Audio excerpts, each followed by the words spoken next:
Thank you very much, Richard, Excellent Ambassador Chen Shu, colleagues and friends. It is my great pleasure to deliver these opening remarks at today's hybrid meeting, where participants have traveled from different continents to share their knowledge and policy experiences. So thank you for being here. As Richard has said, for developing countries, structural transformation is the key to sustainable development, but it has remained one of the most difficult challenges to overcome, as he has just mentioned. Since November 2018, UNCTAD has been working closely with its partners and experts in several developing countries, including China, Ethiopia, Indonesia, and Sri Lanka, to promote policy experience sharing through this project, titled South-South Integration and the SDGs, Enhancing Structural Transformation in Key Partner Countries of the Belt and Road Initiative. One of the key objectives of the project is to share China's successful policies of diversification and structural transformation.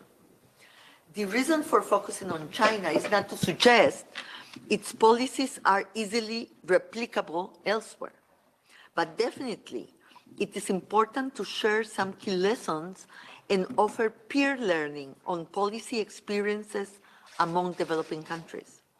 China is one of the few developing countries which has been able to structurally transform itself from an agrarian economy to a global manufacturing hub, and has now emerged as a digital and technological leader. Along with this structural transformation, China has also lifted over 700 million people out of poverty, a successful development story by any standards. Though China's success can be attributed to many factors, such as the demographic dividend, domestic market size, favorable external environment, a well-calibrated and adapted economic policy making approach is among the most important reasons for this development.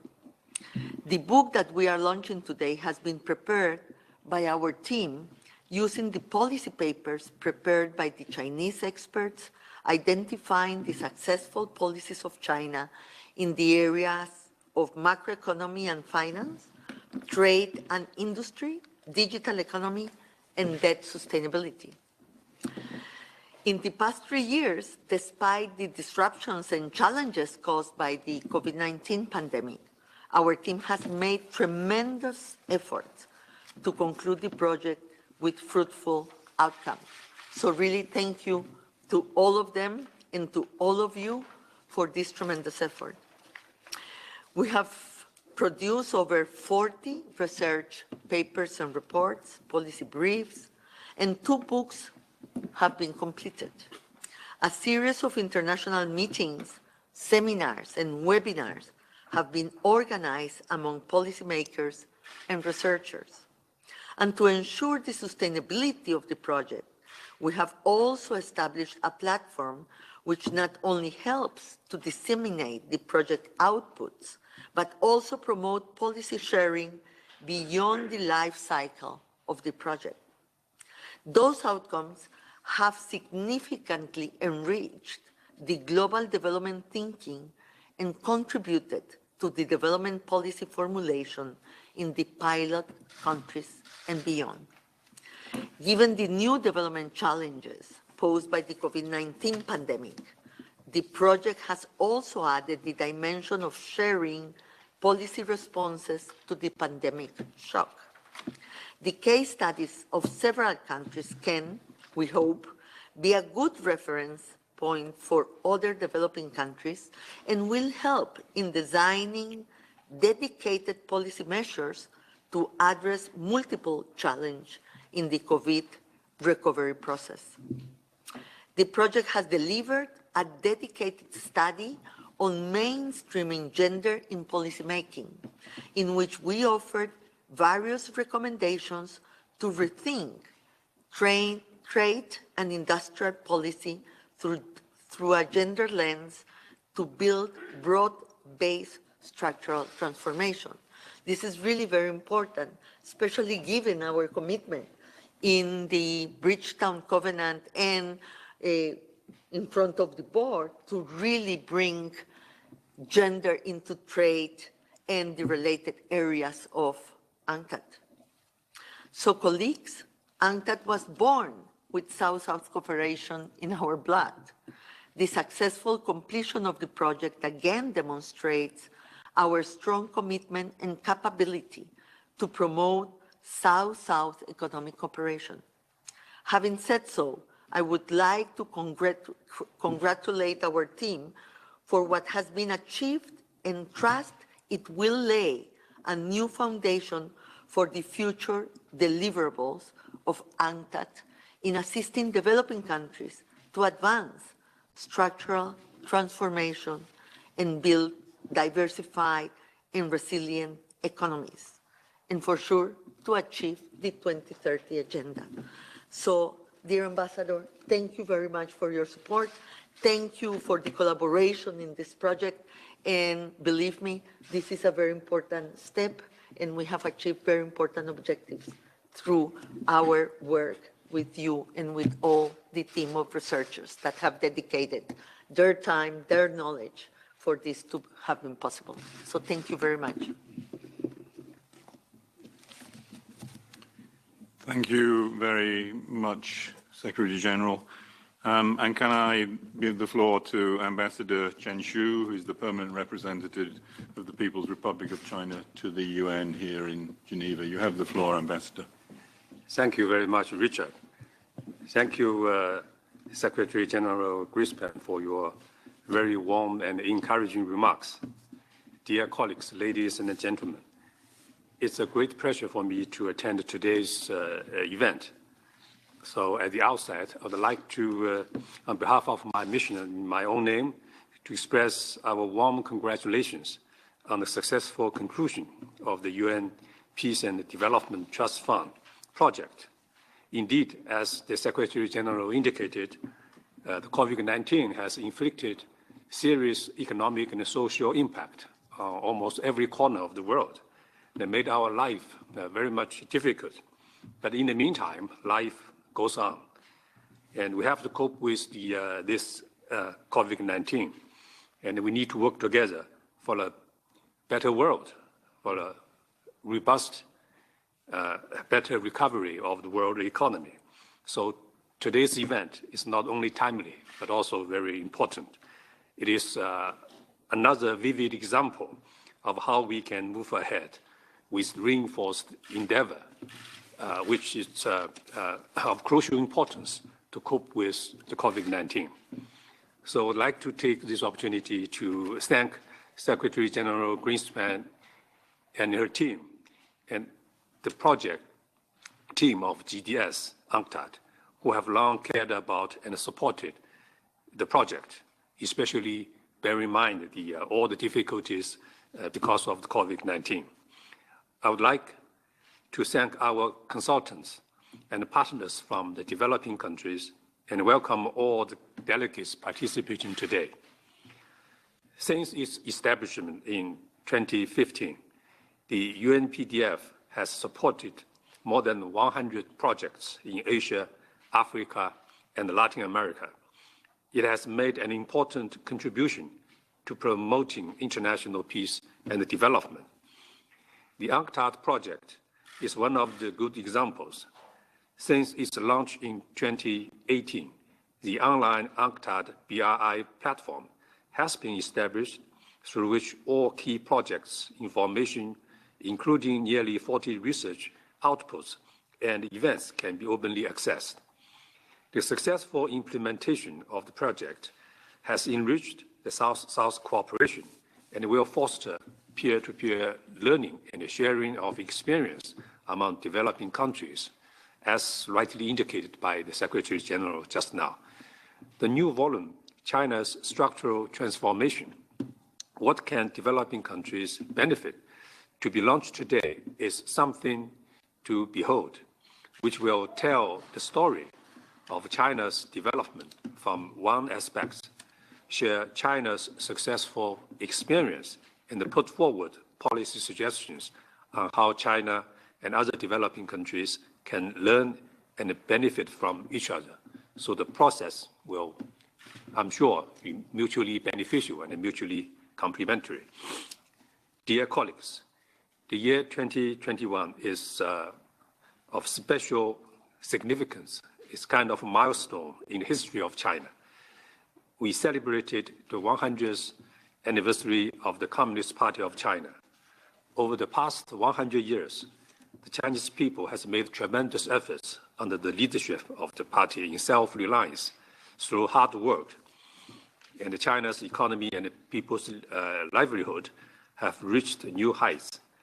According to preliminary calculations, China's GDP, I think you all know the figures, China's GDP in 2021 reached 114.4 trillion yuan, an increase of 8.1% over the previous year.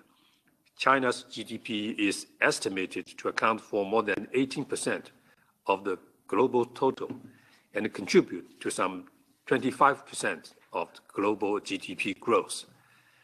China has achieved the poverty reduction targets set in the 2030 Agenda for Sustainable Development. It's roughly 10 years ahead of the schedule. This is a significant event in history in China, but also in the global arena, making an important contribution to the cause of global poverty alleviation. The experience China has accumulated in its development is not only the precious wealth of the Chinese people, but also provides useful references and brings about new prospects for other developing countries. China is ready to work with other developing countries to learn from each other, to explore and enrich our development experience through more practices. Firstly, I believe we need to remain committed to the people-centered approach.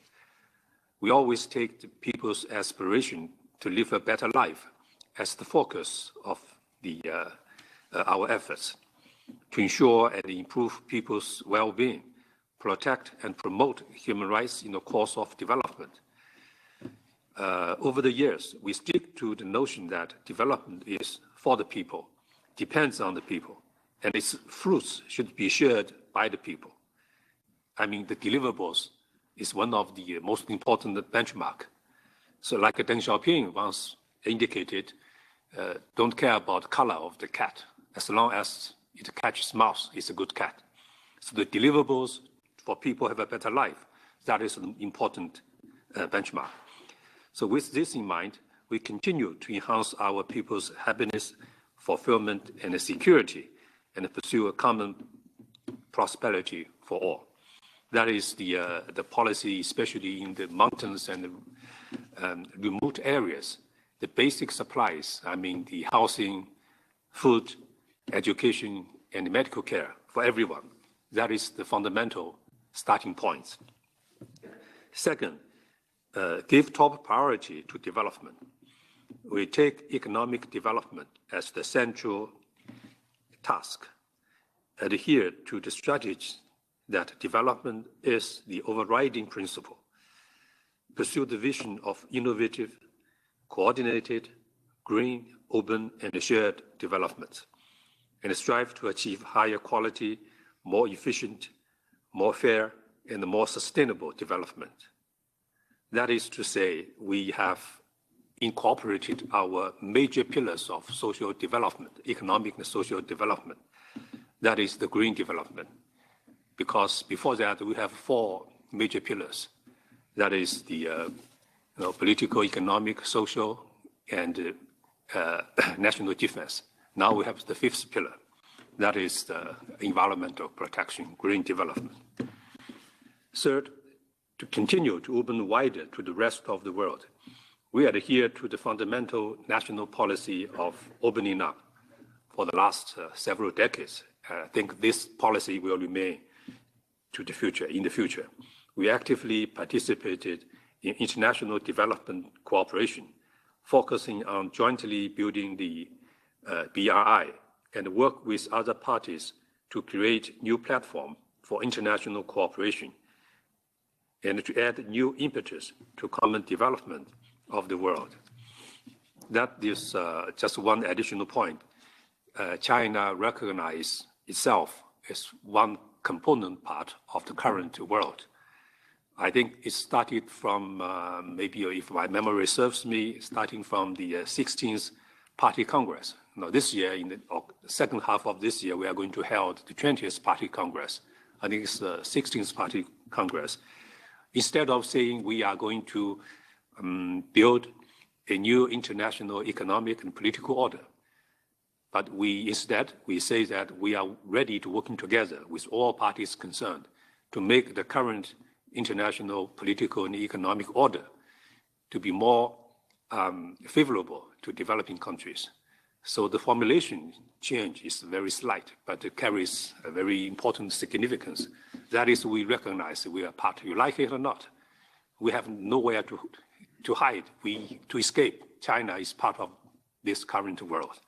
So the idea is no longer to abandon the current system to build a new one, but we are inside, we are part of this international system.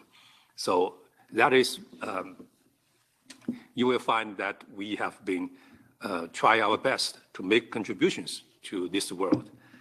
And China's development is beneficial to the world economic achievements and international peace. And likewise, a sound regional and international environment will be also beneficial to China's further development. So I mean, this is a mutually beneficial process. And within this picture, China's experience and China's cooperation and the reinforced cooperation with developing countries is one of the important aspects of China's overall policy. So dear colleagues, President Xi Jinping proposed the Global Development Initiative at the general debate last year at the 76th session of the UN General Assembly. So the basic idea, the starting point, you will find from what I've been shared with you just now. He stressed that we must strengthen the global partnership, accelerate the implementation of the 2030 Agenda for Sustainable Development, and promote stronger, greener, and healthier global development. We welcome all parties to join the Global Development Initiative to forge greater synergy and achieve common development. So the idea is for a better, more sustainable realization of the 2030 Agenda. Ladies and gentlemen, known as the think tank of the South, UNCTAD has played an important role in promoting investment, trade, and the development of the developing countries over the years. China supports UNCTAD in playing a greater role in South-South cooperation and the global economic governance, especially bear in mind the difficulties we have to cope because of COVID-19.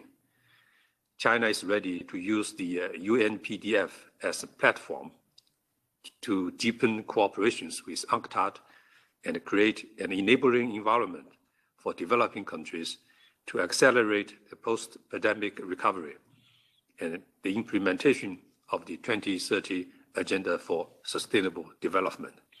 I wish today's event a complete success. Thank you very much for your attention. Thank you.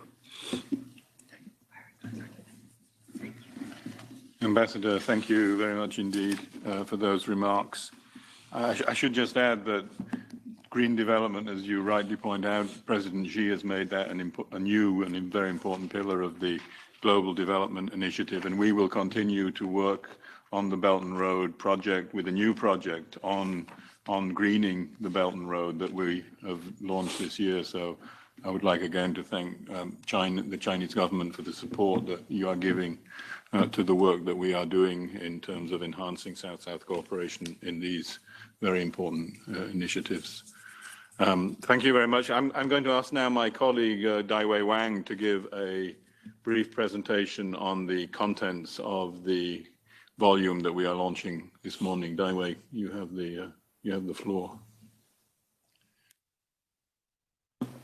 Well, thank you very much, Richard and Ambassador Secretary General. It's my great honor to present our research on behalf of our team. And this research has benefited a lot from our cooperation and partnership with experts in China, Ethiopia, Indonesia, Sri Lanka, and several other developing countries. And from that Unctad GDS side, our team included Rashmi, who is a team leader and focusing on the digital policy, Pepe working on the trade and the GVC issue, and Jorg and Ricardo working on the macro finance policy, and Penelope, who is not here, and she is working on the debt policy, and I'm working on the industrial policy, and Florence is our team assistant. As Richard and as she also mentioned, that structural transformation is the key to sustainable development, but it's also most difficult challenges to developing countries. In the past decades, China has successfully transformed its economy from agriculture economy to a manufacturing powerhouse and then emerged as a digital leader. Let me show you some pictures. This is a picture of Shenzhen. It's a city in Guangdong province in 1978. Now, today's Shenzhen. You could see how dramatic changes happened in this in the past 4 decades. And such changes is not just happening in Shenzhen, that in the many Chinese cities, you could see the such kind of change. And China's structural transformation has several important features. And the first, you could see that there is a very rapid catch-up. And it is a GDP per capita comparison between China and world average. Back to 1978, the GDP per capita of China was merely just above $200 US, and about 10% of the world average. And actually last year in 2021, it's more than 12,000 and also more than that world average. And China's this fast catch-up was mainly driven by the expansion of the manufacturing sector. And this figure shows that the ratio of China's share in the world manufacturing value added. And in 1978, the share was only 2%, but now it has 30%, almost 30%. So basically, that every $1 generated by manufacturing sector in the world, 30 cents from China. And the second feature of the China structural transformation is that a successful integration and with dynamic trade and FDI. And this chart shows that China has become one of the key centers of the global merchandise trade, and it accounts about, I think, around 15% of the merchandise trade flow. And its FDI, both inflow and outflow, also grows very rapidly. And the third feature of the China structural transformation is the industrial upgrading and diversification.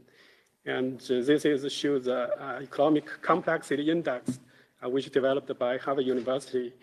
And this map is in 1995, when China's ECI, economic complexity index, was only 0.32 and ranking 46 among over 100 economies. And then that in 2019, its ECI has risen to 1.35, ranking 16th in the global ranking.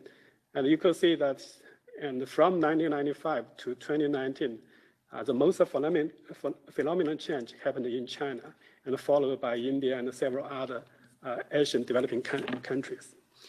And our research, and it's mainly focused on the policy strategies behind such a dramatic structural transformation. So what's the policy story of that, and what kind of lessons it could share with other developing countries? And China is now the second largest world economy. But if we travel back to 1978, when its reform and process just started, we might find that actually the country's economy was in a big trouble, and it is still in a shortage of many products. This picture is a food coupon was used in China in 1978. So without this coupon, you cannot buy rice, flour, or other food. So, and China's policymakers still facing a lot of key constraints, like limited financial resources, while China that has accumulated largest foreign exchange reserves today. But back to the 1978, its foreign exchange reserve was just 170 million US dollars. Well, a little bit more than Unctad annual budget, actually. And it's also that the industrial technology and productivity is very low, and also poor infrastructure participation in international trade is very low. The share of the China's trade in China's share in global trade was only less than 0.01%. And basically, there was no FDI at all at that time. So China's policymakers had to design the policy strategies to overcome all these policy constraints and promote economic growth. And our research focusing on the 5 policy areas, and I would present it in the 2 metrics. The first matrix is macro, financial, and debt. And that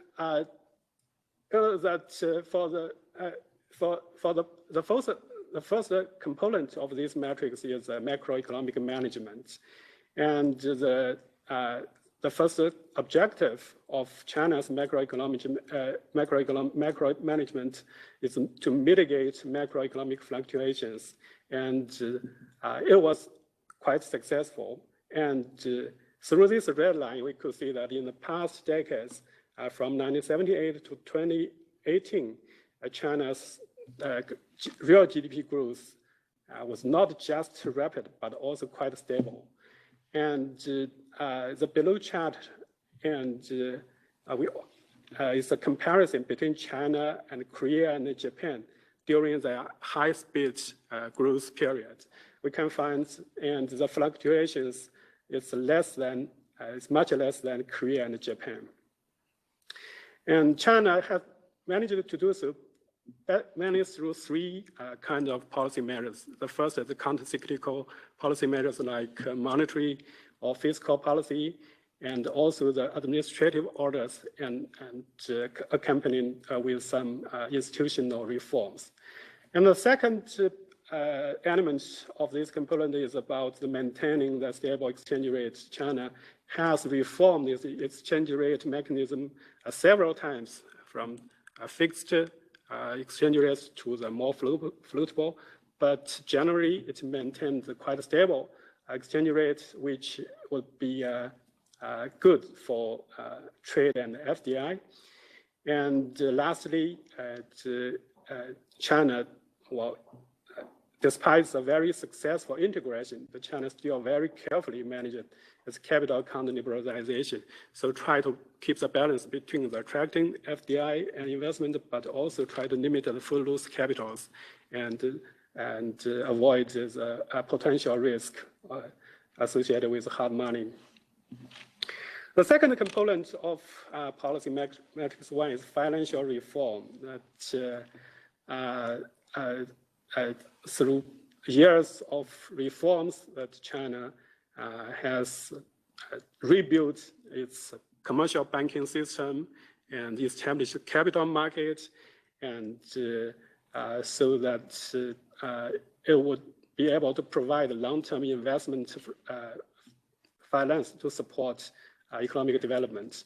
And meanwhile, China that also built a quite comprehensive regulatory system to maintain financial stability and addressing crisis. Its regulatory system covering the banking, insurance, and securities. And the last component of this matrix is debt management and sustainable. With the development of financial markets, China was able to mobilize a lot of finance resources to support development. It's also accompanied with the expansion of credit. And in terms of the debt GDP ratio, in 2019, China has now it's about over 300%. It's very high, but so far China has managed to keep the debt sustainability, avoiding serious financial crisis. And there are several reasons behind that. First, China basically using the credit expansion to invest in development projects so that it could encourage growth and creating jobs, rising incomes, and well, further encourage more savings and further investments. So forming a sort of a positive feedback loop, and so that debt could be a policy instrument for development rather than just a burden. And during this process, the development banks, particularly China Development Bank, which is now the largest, world's largest development financing institution, has played a bigger role in this process. And it's not just provide loans, but also participate in the design of the local development plans and monitor the project performance. And the last feature of the China's debt management is that because of the successful financial reforms and mature financial markets, China was able to mobilize financial resources domestically rather than relying on foreign debt markets. And the second policy matrix is trade and industrial and digital. And so as we have seen that China's integration was quite successful. But in 1978 or early 1980s, China's participation in the global economy is very low.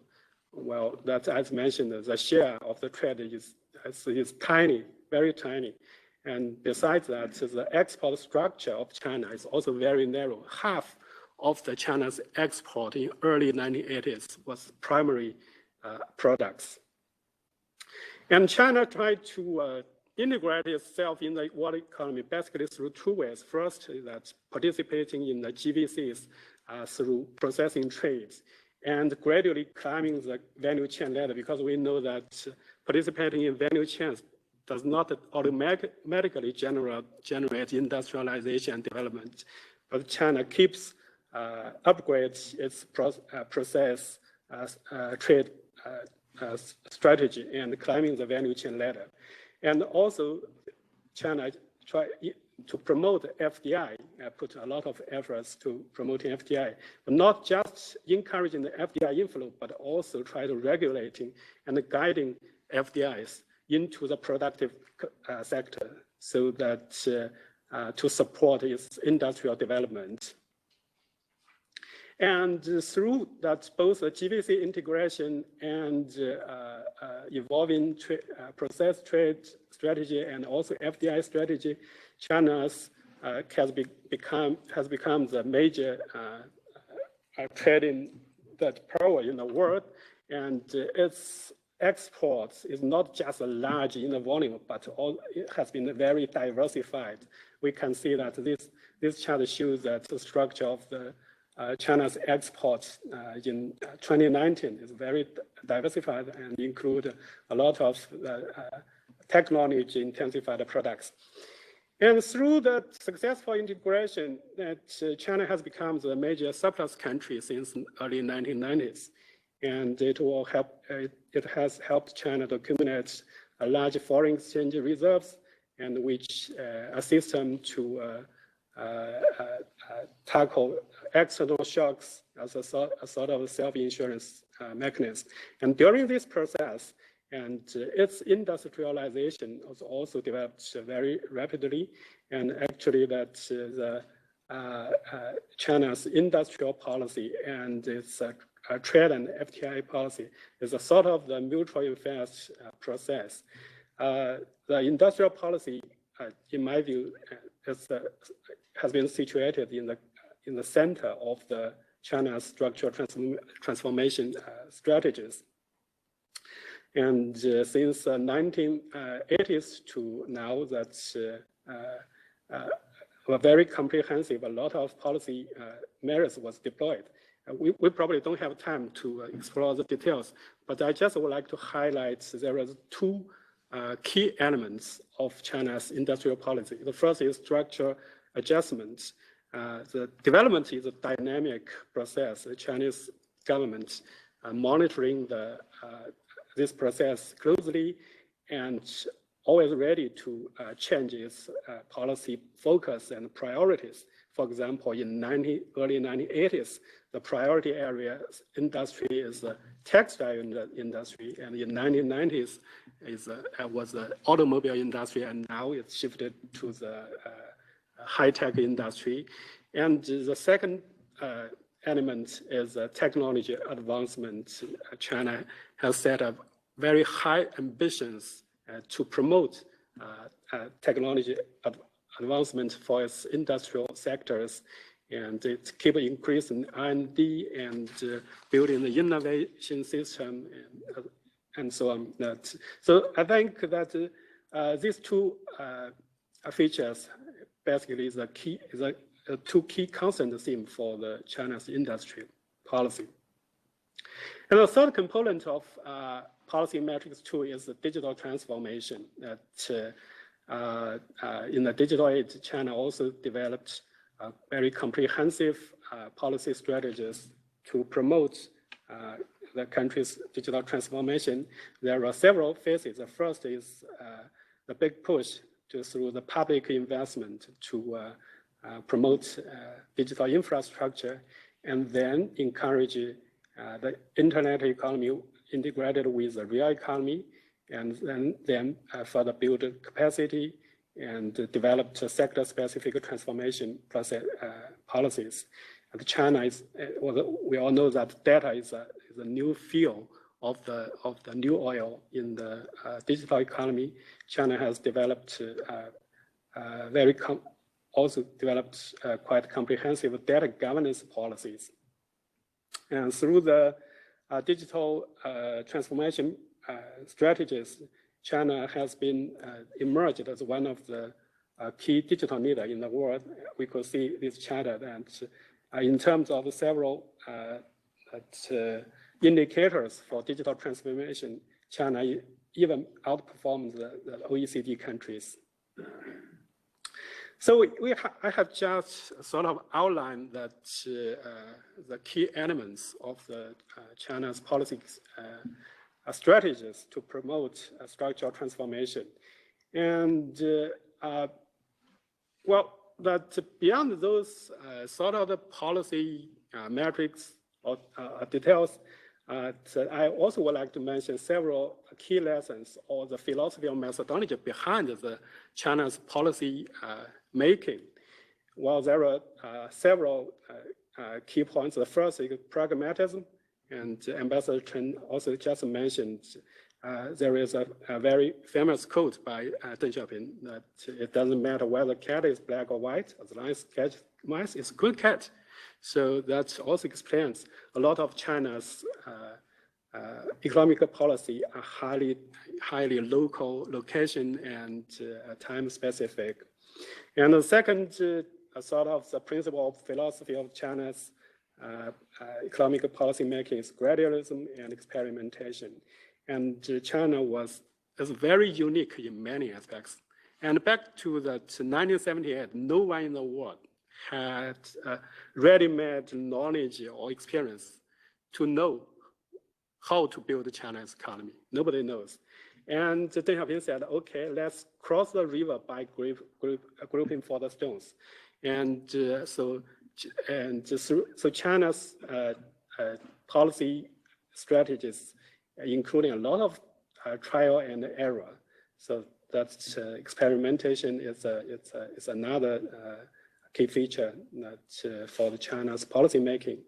And the second is the working on the two legs. I mean that China's officials, government officials always said, okay, we have to work on the two legs, which means that we have to strike the delicate balance among the different options. There was two pair of legs, I think is particularly important. The first is integration in policy space. As mentioned, that China's integration was very successful, but during that process, China still maintained a substantive policy space so that it could formulate policy strategies to support its domestic industry development. And the second is market and states. Well, China's reform is a market-oriented, that's for sure, but it departed from the central planning economy. And even despite this market-oriented reform, China still maintained, keep a very strong, a very big public sector. And for a lot of China's policies, public investment is a key policy tools to promote its, to implement its policy strategies and promote economic growth. And so this as a try to so that maintain the policy balance is the third sort of the principle in my mind, in my view. It's about the China's policy making. And the last point is that it's a capability of the policy implementation. Well, designing policy strategies is one thing, but implementation is another story. Apparently, China's ability in implementing its policy strategies, the performance has been so far quite good. And here's the chat is about it's a land project argument about the trinity of the public policy. Well, he mentioned that a successful public policy has to be mentioned a trinity. So it has to be a technical correct and political supportable and administrative feasible. I think our China's policy experiences and this trinity are sort of the more or less can be mutual verified. Well, I have basically introduced that what we have done in our book, our research on China's economic policy. And here are some points about the way forward. There are several important issues that we didn't cover in our book. For example, we don't mention about the dual track price reform is quite important, and didn't talking about the urbanization or rural development, or a lot of the several institutional reforms was not covered by this book, but it, of course, and it could be further to work on that. And Richard also recently has a piece in a Chinese paper mentioned the several development challenges remain for China, which I fully agree. And there are several challenges remains, inequitable growth, and maintaining the pace of structural transformation, because China still need to break some constraints on technology, further technology upgrading, and also climate change and green transformation. That Richard also mentioned that we have a new project that's focusing on the economic growth strategy and the green transformation. That apparently Chinese government is also fully aware of these development challenges. In the ambassador's remarks, keynote speech, he mentioned that China has proposed a high-quality development policy framework aiming to achieve coordinated green shared development. And I think it's also a very interesting topic was further study. And with the rapid economic development, China now has playing a more active role in the global governance. And Ambassador mentioned that China would like to contribute to the global system. And we have seen that the active role in the G20 BRICS, and China also proposed Belt and Road Initiative, a global development initiative, has negotiated RCEP and want to promote ambient internationalization. I think all these topics and should be interesting for the policy researchers. And last but not least, that as SG mentioned, South-South cooperation is the blood of UNCTAD, and we certainly would like to further promote South-South cooperation to revive multilateralism for sustainable development. And in today's world, given the pandemic shock and the rising geopolitical tensions, we believe the multilateralism is indispensable, which is also the G20, one of the G20 themes for this year during the Indonesia presidency. While China, as the largest developing countries, I believe, could maybe play a role in this process. Also, all these topics, I think, was a further work, research work in this regard. And this is the last slide shows that one of our project out is our BI platform, but we will not, we don't want to mobilize infrastructure investment in UNCTAD doing that. It's a South-South learning platform. We will share all our research regarding South-South cooperation here in this portal, try to encourage the policy experience sharing. Richard, I think I might stop here. Thank you very much. Great, Daiwei, thank you very much for that comprehensive. I would just add a couple of points. The subtlety of the English language, the difference between structure adjustment, which I think China has done very successfully, and structural adjustment, which is something that Latin American policymakers know a lot about, which we think has a more ambiguous track record, let me put it like that, and that's an important part of the way in which the Chinese success story, I think, evolved. The other one is China's willingness to learn from other countries. I think people don't realize, but it's very topical at the moment in the debate about inflation.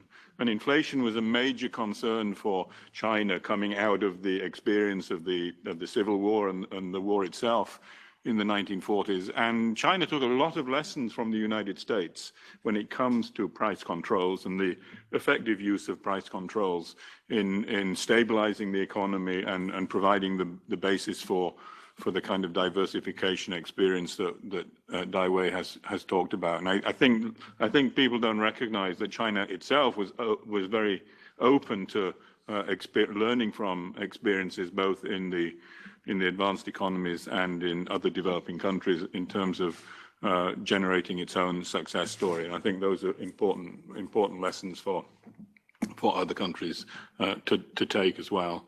So, Hajun, Daiwei, thank you very much. I think the SG and the ambassador have to leave us now. So thank you very much for your participation. We will continue the discussion amongst ourselves now. Okay, thank you very much.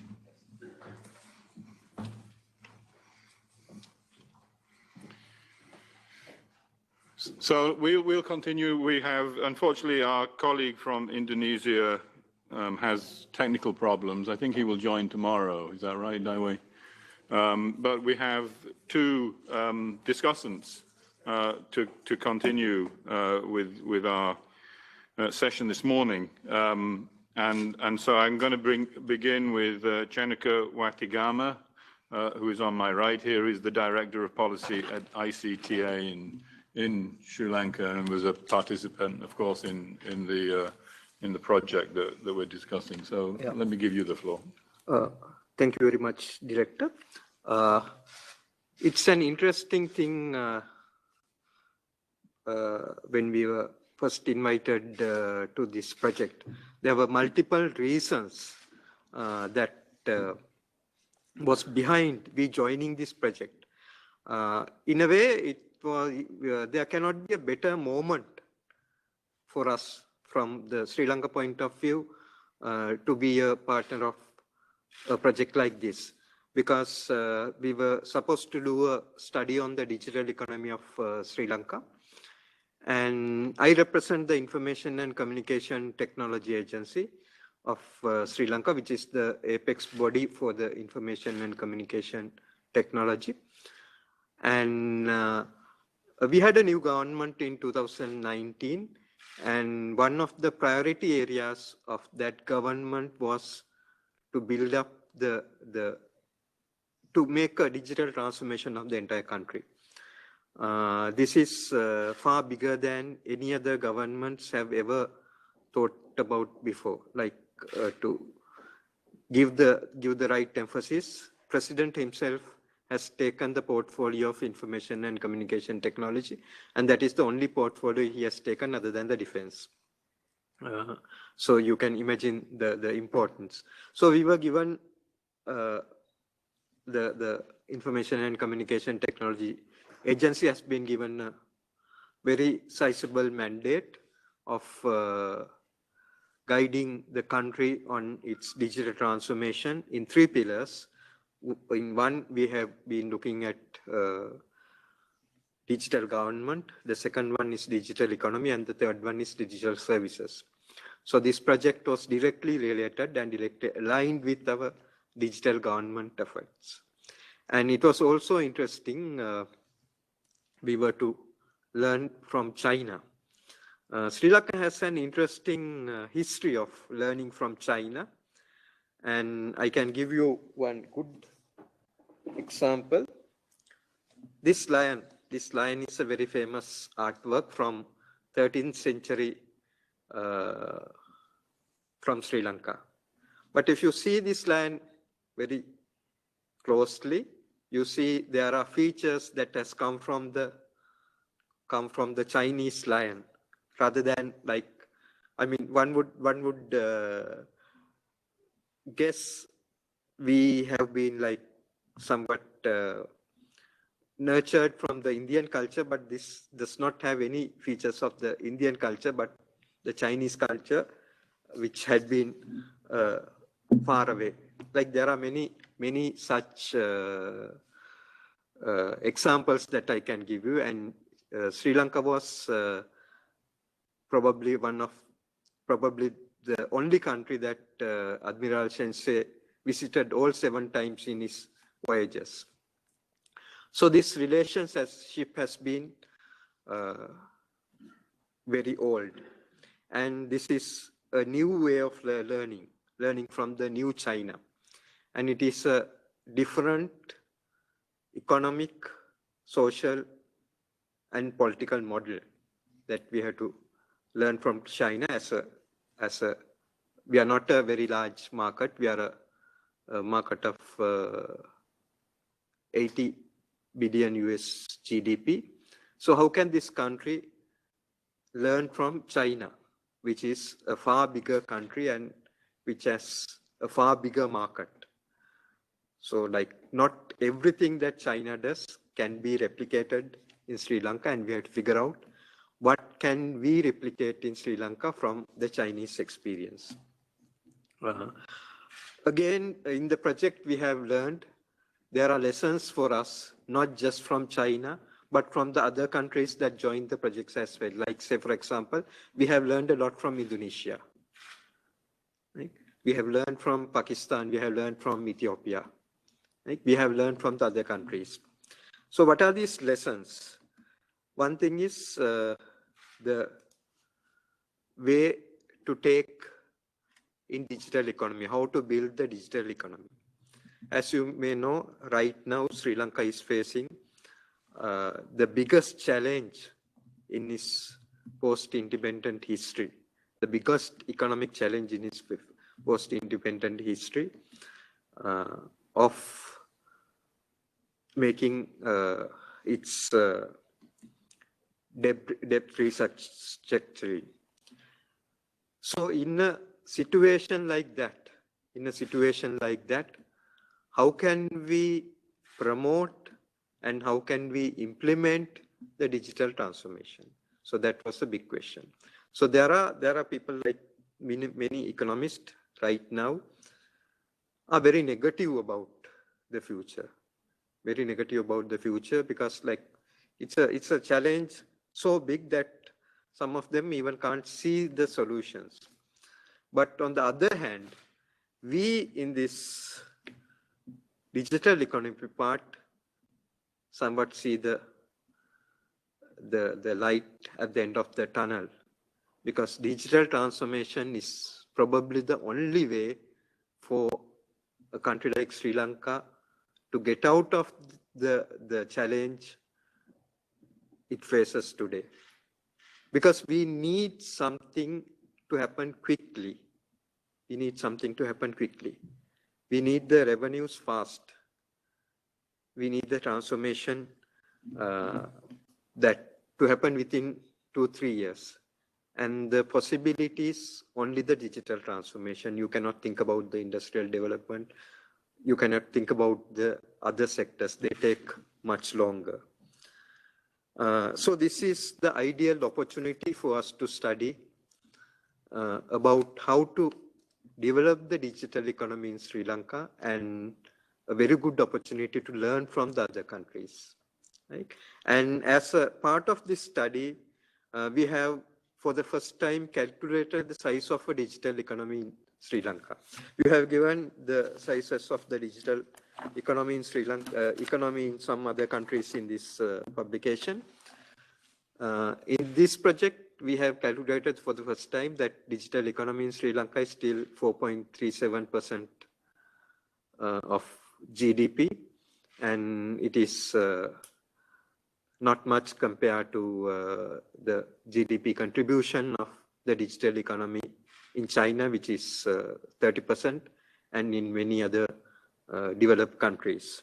But this was a good finding. This was a good discovery. We plan to do this exercise annually now and see our progression towards the contribution of ICTs towards the GDP. So that was one of the key lessons that we have learned from the research.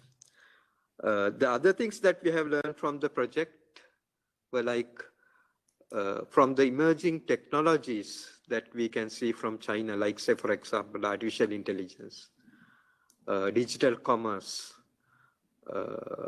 fintech, and education technology, electric vehicles, right? There's a certain list of around 10 or 12 areas we have studied. We found that we cannot replicate everything in Sri Lanka right now, but we found there are some areas, like say, for example, e-commerce. E-commerce, we are still, you can say we are still in our infancy, but there are so many opportunities to develop the e-commerce models in Sri Lanka within the next few years. Another area is the data centers. We have just passed the personal data protection bill in Parliament just few days before I left the country. So that is again one key lesson we have learned from China. And we were about to pass a Cybersecurity Act very, very soon. And we are on the path of developing our startup ecosystem. I think my colleague Sachindra will explain the steps that we have taken. We have already come with agreements with banks to offer loans to startup companies without any collateral. And we have already found an angel fund for the startups. So we may not be compared with the developments in China and probably India, which now boasts about 73 unicorns, but still we are on the right way on the startups field. So there are bad news as well as good news in the middle of this economic challenge. We are moving ahead, and this project has immensely contributed to that initiative. And thank you very much for UNCTAD for making us part of this project, because Sri Lanka is one country that has really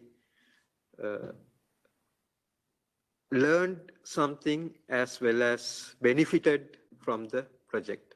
Thank you very much.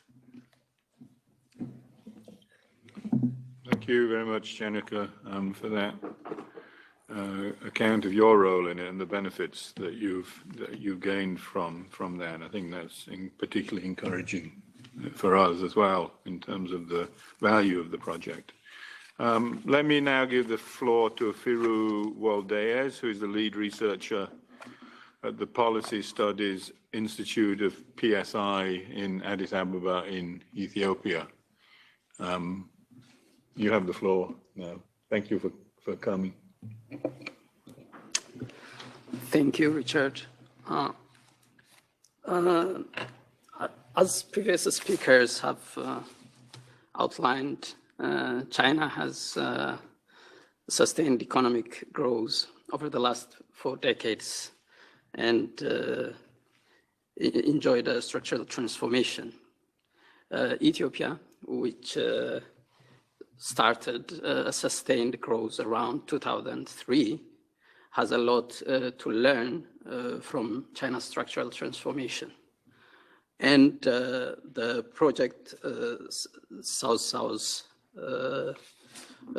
cooperation and learning from China has made that possible in a number of areas, including macro, industrial policy, global value chains, and the digital economy, and finally debt sustainability.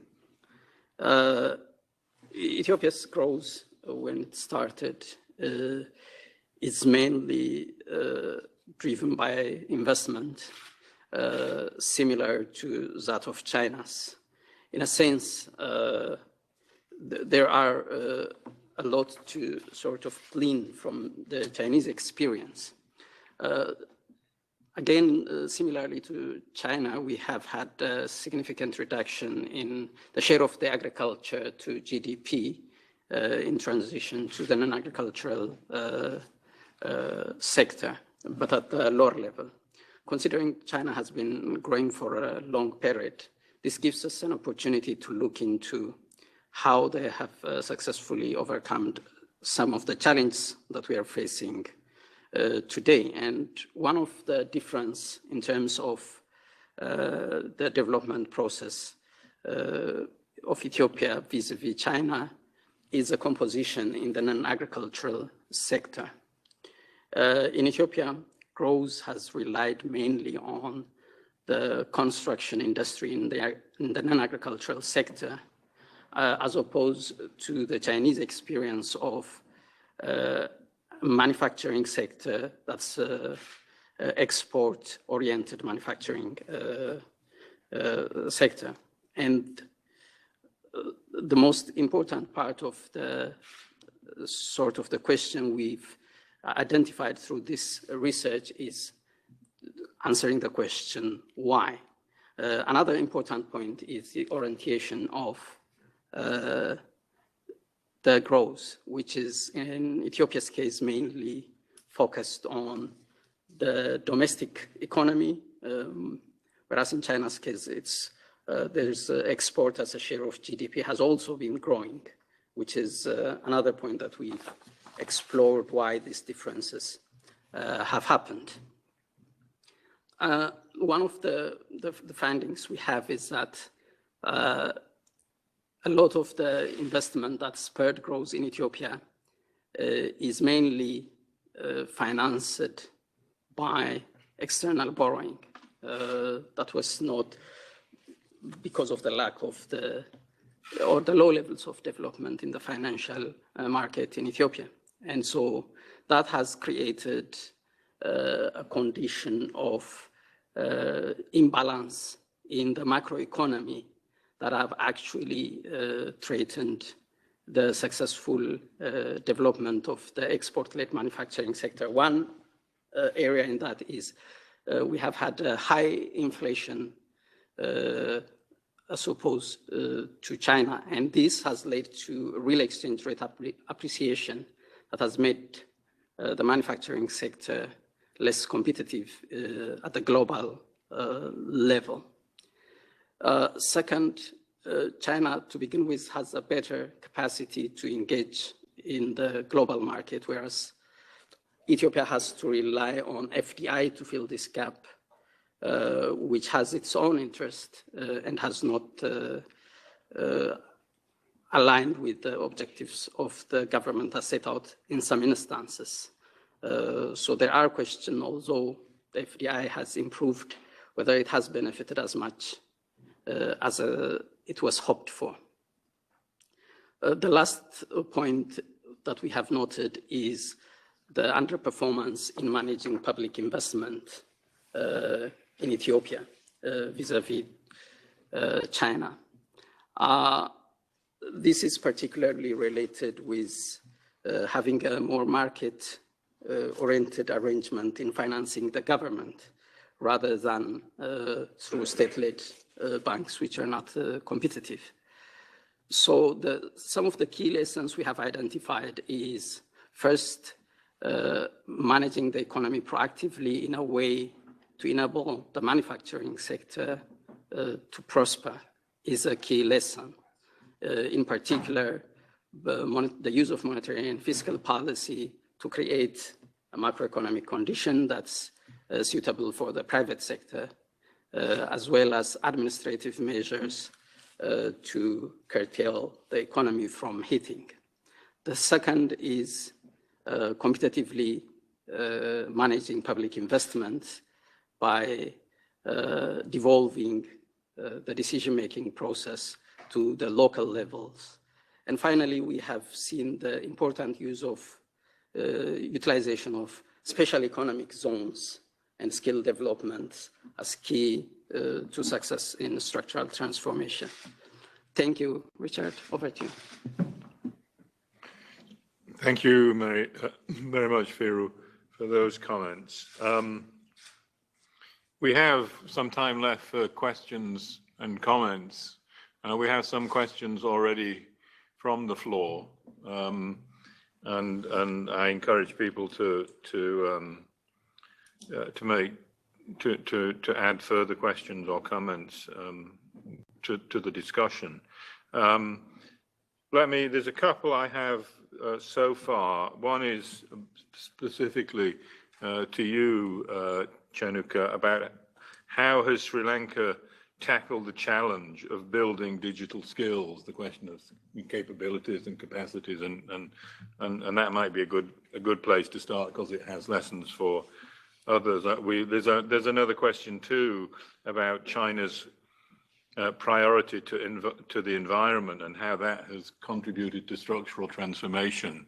Maybe Daiwei can say something about that. But let's begin with you about this very important question of skill development. Yes, it's an interesting question. I think no country can make digital transformation without a skilled workforce. And I'm happy to say that Sri Lanka has identified this challenge some time back. And at the time, like I joined the IT force somewhere in 1993, 1994. At that time, we had only 4,000 IT professionals in the country. 4,000 or 5,000 IT professionals in the country. And now that has grown up to 180,000 IT professionals. And many of them are graduates. Many of them are skilled graduates because Sri Lanka has early identified this challenge.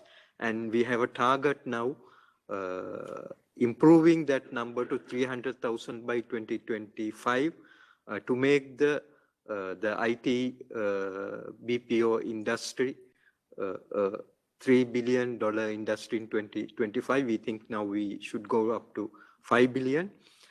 So that is a prerequisite for that is a very talented IT task force. We already have 180,000 IT professionals, but the fact is the digital transformation happened so fast, still we could not fill the gap between the demand and the supply. So always there's a high demand than the supply, and we have identified the demand supply gap is at least 15,000 IT professionals per year. So we have taken measures to develop these IT professionals, like say, for example, government has gone into the length of giving introducing easy payments schemes, offering educational loans with less interest rates for computer science students. So we have definitely identified the need, and we hope we are in the right path to achieve the digital skilled digital task force. It's not just developing the IT task force, it's developing the skilled and appropriately skilled task force, because everyone is now asking for full stack developers. So we are on the right track, I think. At least I believe so. Thank you.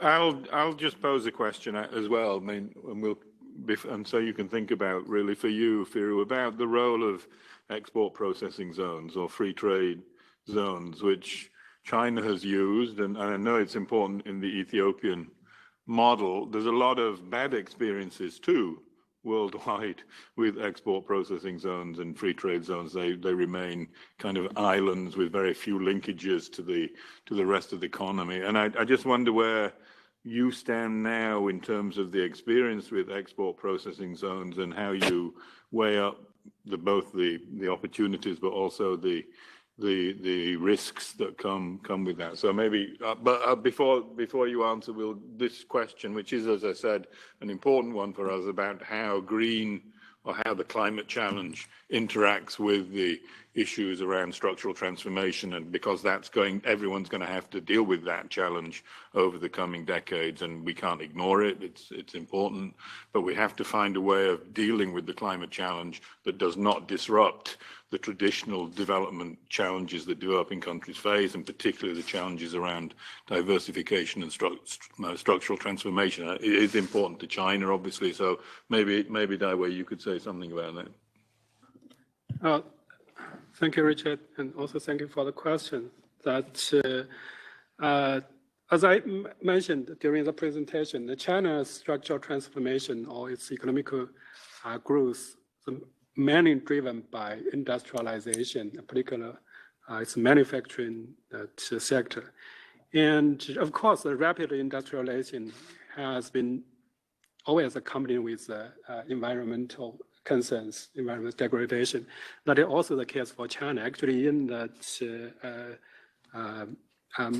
my paper in this book about the industrial policy, and I think early back to around late 1990s or early 2000s, China has already feel quite large pressure from environmental concern, and the sustainable development or the environmental sustainability element has been integrated, built in the industrial policy and strategies in the early 20s.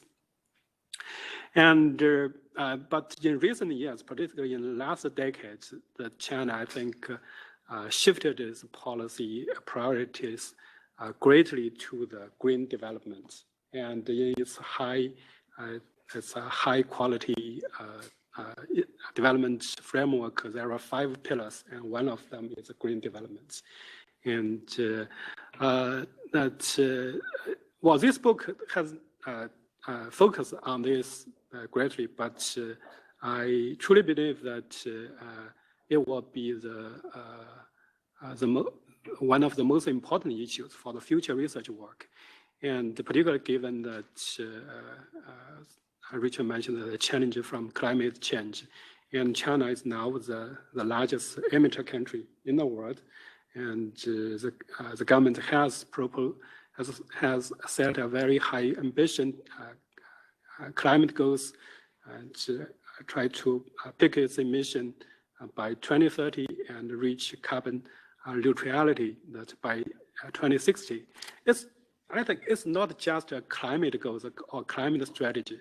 And to reach these goals has to be associated with a profound and comprehensive change of China's economic strategy and its economic structure. And I definitely believe that the priorities to environment will further shape China's structural transformation in the future decades. Yeah. Thank you. Of course, that issue is also one of the priority work of Icta here. Yeah, for sure. I mean, China's shift, I mean, obviously it's a major coal and oil user still, but the shifts into certain types of renewables is remarkable. I saw somewhere that something like 3/4 of global investment in wind power is now undertaken in China. I mean, and we know it's advances in solar panels, for example, including, of course, running into disputes on some of these issues at the WTO. And that raises, I think we always say in UNCTAD, and it speaks a little bit to what you said, Chanuka. You know, South-South cooperation is never a substitute for an effective multilateral system. It's not, and the ambassador mentioned, you know, the question of how this links to reform of the. I mean, on the issue of debt, for example, which you mentioned, you know, we don't have a multilateral system that handles sovereign debt problems properly. The South-South cooperation cannot compensate, I mean, for that. So we always have to keep in mind the problems at the multilateral level. That's obviously true of the climate issue as well. We don't have a multilateral system that can, at this moment in time, link properly the climate challenge to the development challenge. That was clear to me when I was at Glasgow. It's a long-standing issue. And so there's real problems still at the multilateral level, and sadly, it looks like they may be getting worse under current circumstances. But that's always important to remember, that South-South is not a substitute for multilateral reform. I think that's. I think you. But let me ask Firu just to maybe respond to this question on export processing zones and the lessons that you've learned from that. Yeah. I think in Ethiopia, and as in many other African countries, as well as in other developing countries, the special economic zones, in one form or another, has become a policy, an industrial policy of a choice. And at least for Ethiopia, borrowing significantly to build this infrastructure at a commercial rate has been a very sensitive issue. One of the challenges we've faced rather is it getting entangled with politics in terms of the choice of where the industrial parks will be located, and not solely based on the economic return. So every part of the country would feel left out if it doesn't have one of those built, and that's a big challenge. The other is we've already faced something of not related to industrial zones, but the pandemic and conflict. Those situations have also highlighted some of the vulnerabilities of these forms of industrial policies, where companies would leave as fast as they came whenever there is some kinds of problem or a challenge. The jury is still out. Ethiopia has been successful to a certain extent in attracting foreign direct investment with that policy, but we remain to see whether that would push the country into structural transformation. Thank you. And there is a worry with export, or at least I have a worry with export processing zones, that they're seen as a kind of alternative to import substitution industrialization. And if you look at China's experience, of course, export orientation, including through zones, was always complemented by moves to substituting the import of intermediate goods with domestically produced intermediate inputs into the production process, and that required a lot of, as Daiwei pointed out, that required a lot of policy effort by China to actually be able to substitute for imported inputs into that exporting process. And there's always that worry with some of the ways in which the export processing zone narrative is framed, that they don't understand that you have to have both legs if you're going to succeed in terms of the transformative or diversification process that we're talking about. It's a worry. It's always a worry. Safta, you wanted to make a comment?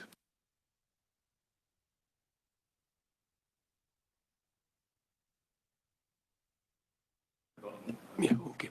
Well, thank you very much. Very happy to be here, and thank you very much for getting us all over.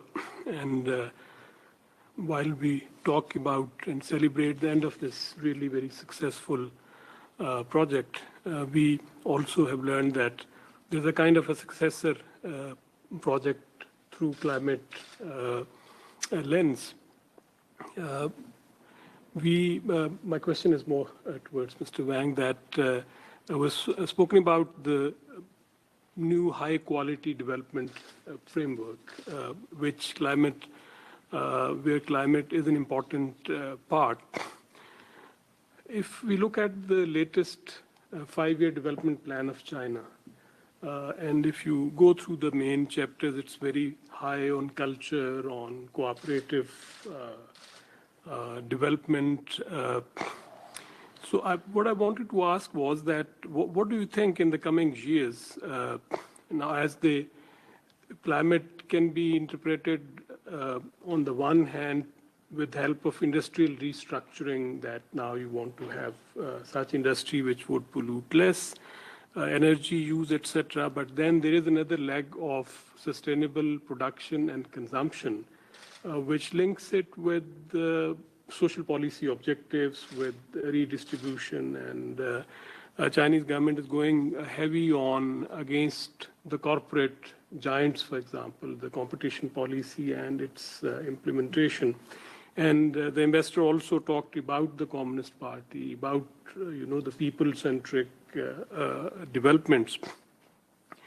So there, I would like to know that this dual circulation and domestic commerce and this inward-looking sentiment that we see in this paper, in this 5-year plan, and the high-quality development framework, which is again inward-looking. So should we expect that the China in the coming years would be preoccupied more with giving high-quality development to their own people, and they have kind of let go the high rhetoric that we saw in Indonesia in September 2013 regarding Belt and Road Initiative, mixing the regions and shared prosperity and overland bridges with Central Asia, with the neighbors of China.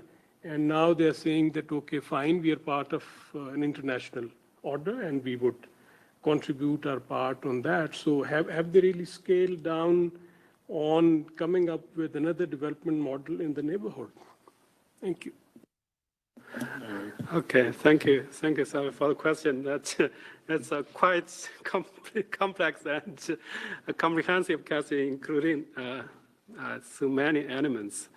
And let me try to respond. Well, first, of course, that in coming years, in my view, that I also had a look about the new 14th 5-year plan framework, and I truly believe the high development policy framework will be the key theme of the new 5-year plan. And it is not just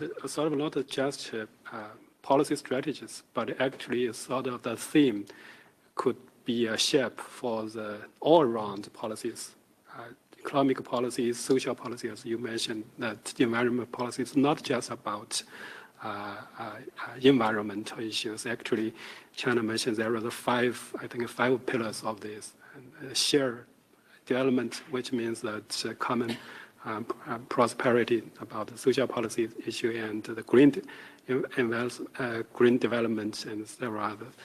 And this is for sure. And the second point about this that how China may promote its green transformation or high quality development. And in the government documents, it mentioned several key issues. Well, first, the further technology upgrading or advancements. And as I mentioned, for the further structural transformation, China is still facing several key binding constraints of technology, particularly given the rising tensions between the China and the U.S. And you probably heard about the dispute on Huawei, and just over this second, I heard from the news that there might be a new sanction on another China's high-tech economy from the U.S. So that I think China's government has put a lot of efforts to try to encourage its own countries, its national innovation, try to break the constraints in the technology side. And the third element you mentioned is about integration. And that indeed China mentioned that dual circulation. And but I do believe, as the ambassador, China's ambassador mentioned in his keynote speech, that I don't think that dual circulation means that China will try to build its own system to leave the current system. I truly don't think so. Just, I think 3 days ago, in the conclusion press conference of the National People's Congress of China, China's Premier Li Keqiang particularly mentioned that the door of China has been opened and it will not and should not be closed. So I do believe China will continue to try to further integrate in the world economy, and through several initiatives proposed from China, both unilaterally like BRI or GBI, and also the regionally like RCEP, or that multilaterally on the G20, and even in the WTO reform process. I still believe that China is trying to play a more positive role to contribute in this system. But of course, that multilateral system now is facing a lot of challenges. Of course, that's not just because of not because of the sort of the policy change from China, but because of the whole situation. So I think I just tried to respond with 3 points. I'm not so sure well to reply to all your questions. Yeah, just sharing piece of thoughts. Thank you. I mean, I think I would add, that China is very conscious, as a lot of other developing countries at a similar level of development are aware of this idea of a middle-income trap. I mean, there's a big debate in the literature about what the middle-income trap exactly is and whether it's really a trap. But I mean, there are a lot of countries that have gotten stuck in the developing world after they've reached a certain level of development. Wages rise, productivity stalls from the easy stages of the industrialization process.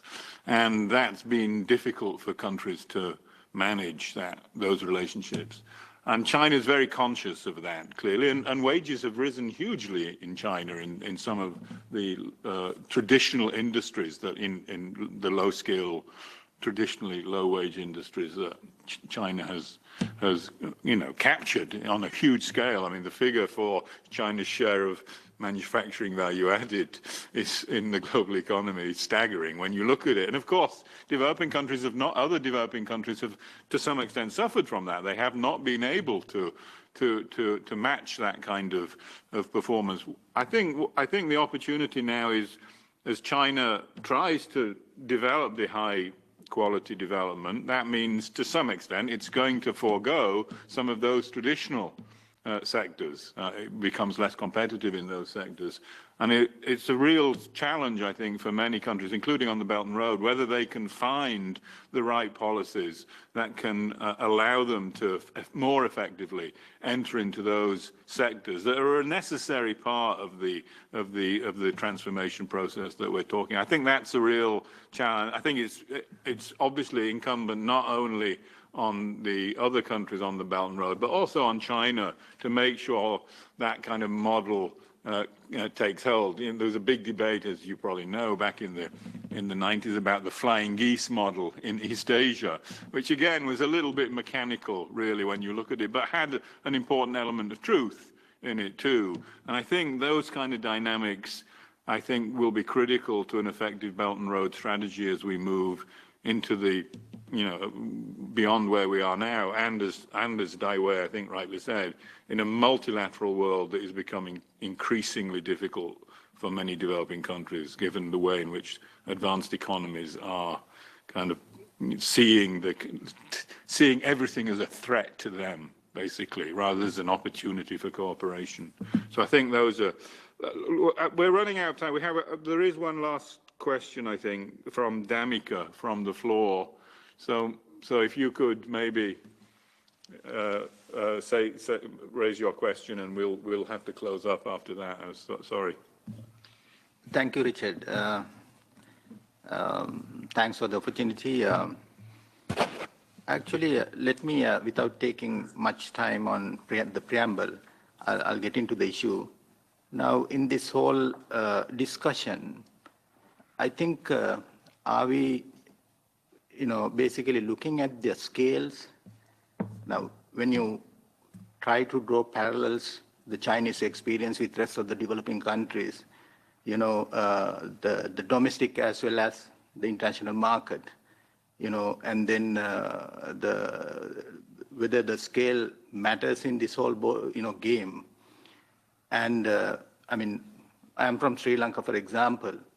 Now, the Sri Lanka, though we have, I think Chanak also mentioned about the quality of people and literacy, education, but when it comes to entering the or rather the international market, whether these countries, especially Sri Lanka, I'm talking on the basis of my experience, but I think we can generalize that experience in such a way that most of the countries are faced with the difficulty of, meeting this competition. I think we need to pay an attention to this factor. And also, now, are there any findings,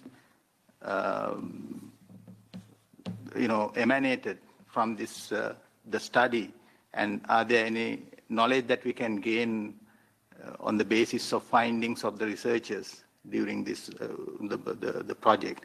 That's the question. And also, I need to make a comment as well, Richard. You mentioned about the debt, and then whether there's any link between the debt sustainability and then preserving the nature. The current development, we are part of that discussion, is that now, when it comes to the Sri Lanka, I will elaborate it more tomorrow, we have a huge problem, debt-related problem. Debt sustainability is the epicenter of all the issues in Sri Lanka for the time being. But at the same time, one, development, the positive development is such that there are certain investors, especially from the Europe, are looking for encouraging or rather using this issue as an approach to preserve the nature, and then link the debt credit conditions, the covenants, very much biased towards preserving the nature. So we are part of that discussion. And then there are, you take, for example, Development Finance Corporation of US. So they are very much, willing to come into the picture and then give credit enhancements to countries like us, provided that this money is used very much for preserving the nature and then the green and then blue ocean kind of developments. Thank you.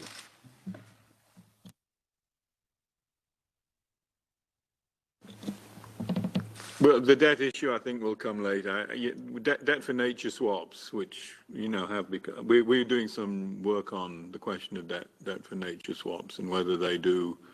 I think there's something important there, but, they've been around since the late 1980s without really solving the problems.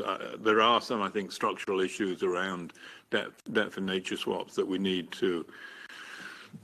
need to look at more carefully. The scale issue, I don't think you can underestimate the scale issue. But, we are now sitting in a country of, 7 million people, which somehow has managed to use whatever capacities it has to kind of diversify its economy. I mean, Switzerland, essentially the Swiss are very good at hiding how they've developed. The Swiss are very good at hiding lots of things, of course, as we know. But they're very good at hiding the history of their development, which is a manufacturing history, right, actually. Switzerland, our perception is of kind of chocolate and banks, essentially. And that's a very misleading picture of Switzerland because it diversified its economy very successfully.